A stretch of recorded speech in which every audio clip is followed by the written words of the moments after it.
Okay ఈయన మన principal అయితే ఏంటంట టీసీ ఇచ్చేసారుగా అందుకే నేను మా ఊరు వెళ్ళిపోతాను వెళ్ళిపోతావా అంతా నేర్చుకున్నా ఏంటి ఏంటి సీరియస్ అవుతున్నారు కాదు బన్నీ, రాత్రి జీసస్కి ప్రార్థన చేశాక నీ గురించి బాగా ఆలోచించాను. నీలాంటి బ్రిలియంట్ స్టూడెంట్ నేను వదులుకోలేను. పద బన్నీ, కాలేజీకి వెళ్దాం. సార్ నిన్న సాయంత్రం మీకు 5 గంటల వరకు టైం ఇచ్చాను, మీరేం లేదు. ఇప్పుడు మీరు వచ్చి బ్రతిమాలేస్తే నేను వచ్చేస్తాను అనుకున్నారా? నేను రాను. 5 గంటల తర్వాత నేను ప్రైమ్ మినిస్టర్ అయిపోతావా? టైం ఇచ్చాను నువ్వు ఆగరా. ఆయన టైం బాగలేక నేను బతిలాడుతున్నాడనా? సార్ మనం వెళ్ళిపోదాం సార్. ఒరే ఊరుకోరా బాబు, నీకు దండం పెడతా. మీరు నా కాళ్ళు పట్టుకున్నా సరే మనం విన్ని బతిలాడమేంటి సార్? నువ్వెంతరా ఆఫ్టర్ బచ్చా బన్నీ, నువ్వెవరవో నీకు తెలీదు.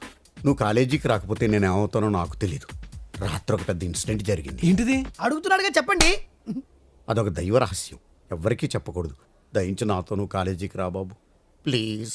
ఓకే మీరు ఇంతగా బ్రతిమాలుతున్నారు కాబట్టి వస్తాను, కానీ మళ్ళీ మీరు నన్ను ఇబ్బంది పెట్టారో నా టీసీ నేను తీసుకెళ్ళిపోతాను. అర్థమైందా? క్లియర్